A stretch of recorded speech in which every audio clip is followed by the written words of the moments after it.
and namaskar. And today I'm really honored to host Veer Munshi, an acclaimed contemporary artist whose work transcends boundaries and delves into the personal and political narratives of exile, identity, and resilience. Born in Srinagar, Kashmir, and now based in Delhi, Veer Munshi has spent over 3 decades using art as a medium to confront the trauma of displacement and the challenges of cultural preservation. His latest exhibition, Healing Wounds, will be showcased at Akon Gallery in New York, which is from January 30th through March 8th, 2025, which explores Kashmir's history and traditions through evocative installations, paintings, and paper mache works. And Mr. Munshi's art inspires dialogue, peace, and healing, making him a vital voice in contemporary art. So let's welcome him to ITV Gold. Namaskar, Veerji. Welcome to ITV Gold.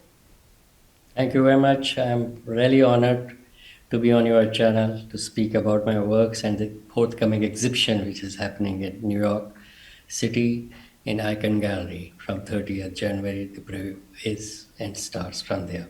Wonderful, and we all are very excited to have you here and know a lot about it. So tell me first, let's talk about your journey. You know, back then when everyone wanted like a doctor or engineer, especially the parents, so what made you choose art? To begin with, because I think it was in my DNA that I can paint. I can draw anything, tree or a house or a flower or a face.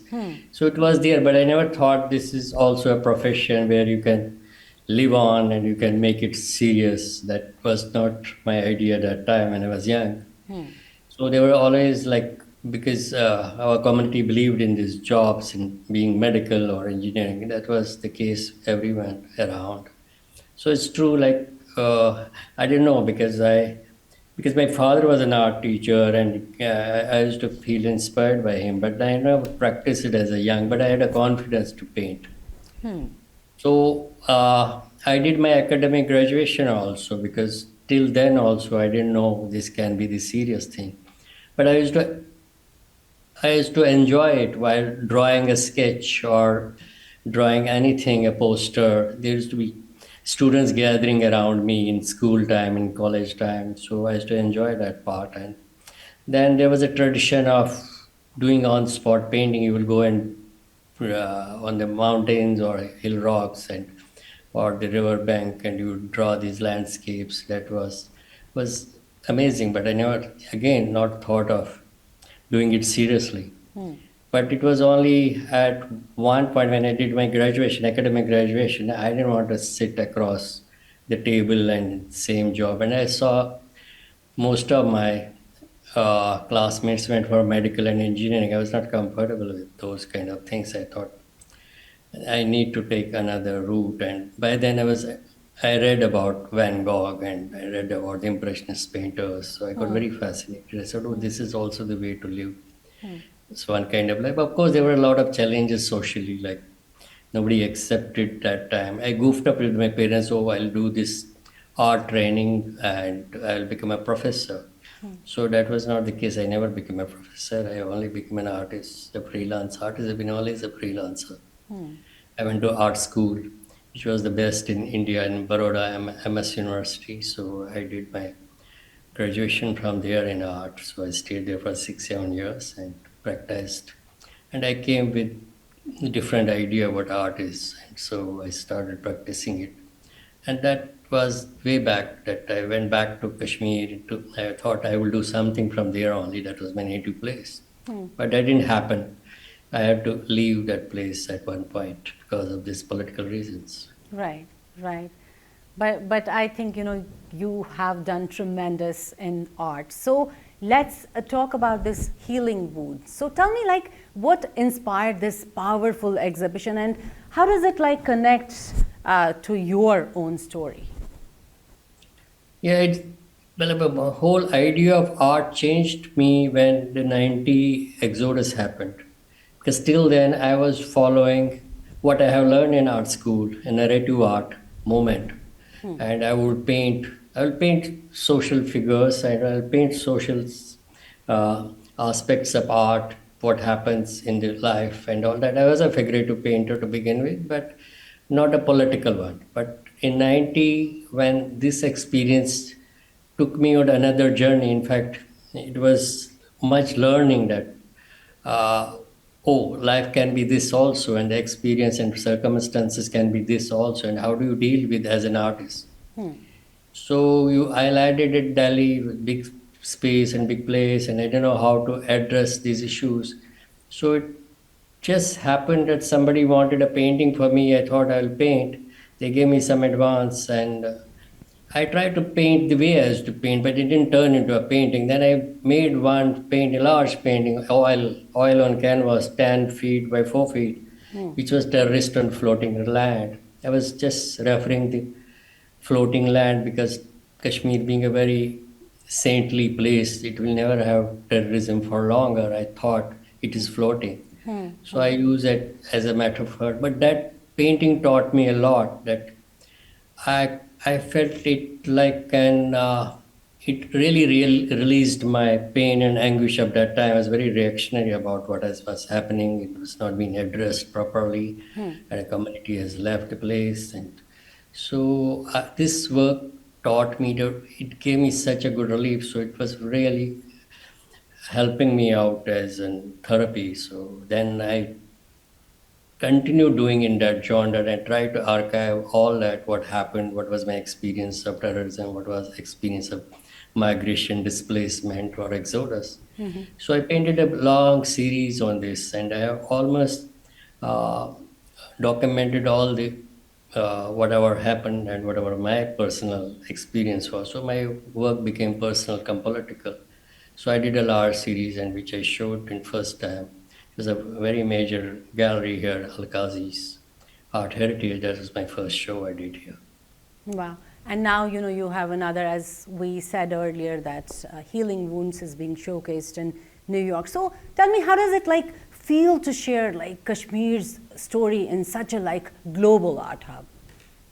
Yeah, it's like everyone has an experience and everyone can talk about it, everyone can write about it, one can make film about it. That's why this is one of the language, that's the visual language. So I could tell the story through my language, that is visual arts.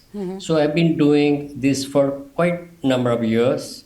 To begin with, I talked my experience because I was very reactionary towards what happened because my direct experience to myself when I had to live in those circumstances. So I started painting all that for many, many years. Then at one point I said, no, it's studio practice is not enough. I have to engage with the place again because the idea was fading after 6, 7, 10 years. So after 15 years, I started going back to Kashmir, engaging with the people, engaging with the problem in real sense. So every time I got something or the other motivated me to do something on the subject which was political and socio-political themes I started doing, but I started using different mediums and materials. I started now engaging, like I did one series was abandoned houses, which Pandit houses. So I documented them because it also happened when I wanted to see my own house, which was burnt some time back, which was not there. So I was emotionally taken aback. I didn't know how to address that Right. feeling. So I started painting to begin with, but it did give me the justice. I said, no, it's my emotional interpretation. So I started doing photographs. So I documented most of those houses around in Valley and other places. That's how that series came up. Then next time it was Shrapnel series because something happened. There so many people got killed. You saw this landscape changing into dark, very voluptuous way. You see this bomb blast is happening. So that stuck in my mind. I started drawing and painting them. I made the installations out of them. I made chambers where one could enter. So likewise, I started doing these kind of works for many, many years. And now, recently, for last 5 years, 4 years, I'm engaged with this, what this new series is, the Healing Wounds. It's like same sharpness. I'm connecting them together and adding another layer of uh, traditional material which comes from paper mache boxes or vases, which you as souvenirs you sell for. But that material I'm using as an healing the shrapnel wounds. That's how this series is about. And there's many more layers. I'm also trying to archive our history, our tradition, our rituals, which we find losing with change of places. And also you go back to your nostalgic memory. Right. I've seen in museum these iconographical images which I don't find it now. So I try to bring them, archive them in one of the layers on these shrapnel, on this, that's what I call healing wounds. So that is how the series has come up. Wonderful. So, as you were talking, and as we all know that your work, it reflects the trauma of exile and hope for healing. So, tell me, do you think it's very hard to balance your emotions while you are, making a painting or while you're even thinking? No, I never felt bitter about what happened because I was reactionary, of course, for a couple of years. But then because I learned so much out of it, because you try to understand in many, many ways how socio-political scenes develop and how does it evolve, or how it happens in Ukraine, what has happened in Palestine, it happens many places. It happened in Kashmir too. So it gave you a lot of juice to do so many things. It made me more a thinker, more an artist of different kind than I was before, though I was doing very conventionally as world does. So I didn't find it was, and there were many, many challenges for it. So I tried to do it. There's a lot of activism also involved. I tried to do many other things too. That I tried to do certain.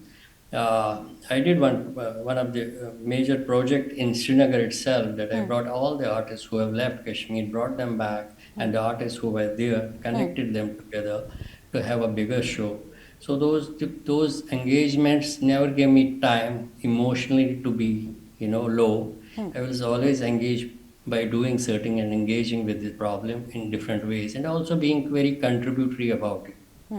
How do artists, that's one is react, one is to get inspired, Right. one is to know how do you get engaged and how do you contribute in it in a political process. So I thought art is one way you can culturally, because we have seen a lot of politics around it, we have seen a lot of vested interest playing around it. Right. So, but intellectually or culturally, you can do much more things. You can connect with the place, people, and may come to some solution through these expressions. I have seen wonderful writers from Kashmir who have written in these periods. I've seen some films, not very major films were made, but some of them were made. But we still need to do a lot through these Absolutely. mediums. Absolutely. So tell me, like, with this art exhibition, like, what do you want, or what message would you like your audience to take back home? Well, because this is a visual works which I'm displaying mostly these are the paintings. These are hand painted on the wood. These are the wooden things which have come up from the shrapnels and it made into fractured carpets. It's more idea of when you think of Kashmir. Kashmir is so beautiful, and at the same time, some layer of conflict in it, which we have been facing for all these 3 decades. So, how do you club them together to understand the journey of an maybe my personal or my community or the people who belong to that place? How do you see that journey from different aspects of it, what it was, what it is, and its civilization lost, or that's what I want to show. It's like any writer can write and artist does paint and do certain things. So tell me, like, as you have said that, art can help resolve conflict. So how do you see your work, like, contributing to the dialogue on Kashmir's future? See, what you lose basically is the cultural loss. Like when you are not in a place, when people get displaced from their roots, and I say when the root is rotten, fruit is rotten. When the root is cut, the fruit is rotten. So you always miss the place, and Kashmir is away from me, but I'm not away from Kashmir. It always comes back. So I think the cultural part is much more important than anything. So culturally, how do you bind together? Is language. Now, since my language is art, so I try to build, or first of all, I try to archive what was there. I also try to contribute how to connect through these mediums. There are different kind of mediums people are using that I also use. I do through paintings, sculptures, installations, videos. And like one of my work here is about the poets of Kashmir from the 14th century, of Lal Ded to present Aga Shahid Ali, who have spoken in the conflict times in their views and which were recited time and again in generation to generation. They were sung by the various singers. So I'm putting one of the installation of these six poets. There's Dinanand Nadim, there's Mahjoo, there's Mantu, Sadat Hasan Mantu, there's Iqbal, and there's Laldet. So they have been sung by various singers, contemporary singers from Kashmir, and been read by certain writers of India. That's one of it. So you connect the history, you connect to past, you connect the present. So that's what art is about, and that's what I am trying to document and try to do as much I can through my works. That's how it is. There's another installation is like it's a shrine. It's a shrine. It's a resting place. It's called Kayamgah, I call it. So it's a resting place where it's a place where, because I always like to go to these shrines, especially in Kashmir, in these old dargahs, because that was the culture of the place where both the communities will go and sit and get the peace around. Or the shrines, like many of these shrines are so beautiful because Shankaracharya or the Dasgir Sahib. For me, these things have been part of my journey because they are architectural journey. And also, its tradition and heritage. It's also vernacular architecture of these houses. So I try to bring all this to have a message of what Kashmir was and what Kashmir should be, and how to get back to our cultural, that composite culture which was and which has been eroded by certain circumstances. So I think art bridges the gap, because when it comes to artist to artist, because I have done certain projects, it has not made me anything different. This artist is it's a religion of its own kind. Absolutely, absolutely. And you know, with like Article 370, it got revoked. Now there is new government, and a lot of progress is happening in Kashmir, and it's really changing now. So tell me, what is your like artistic visualization of Naya Kashmir? I'm always skeptical about the aesthetic of the place. Like if, when the development takes place, at least in our country, like this aesthetic is very lost. I would like to see. I like the modernity, but I don't like, the erosion of only concrete towers coming up. So, but definitely there's a lot of good feel factor about the present times. Because we have seen a lot of tourism back to the place, and we've seen a lot of. We are hoping to develop it better and better, and I think it will be nice. And I think art. I've seen many people. I wish to have Kashmir, Srinagar Biennale, to take a place where artists from all over the world would come and visit, and make cultural tourism a better way to understand Kashmir and be part of it. So any messages you want to give out to our audience regarding your exhibition? I think love art and come to see art and try to understand art, and if you have ability to express, you must practice art or writing or intellectual properties always. Any communities, any strength is known how much intellectual property you have.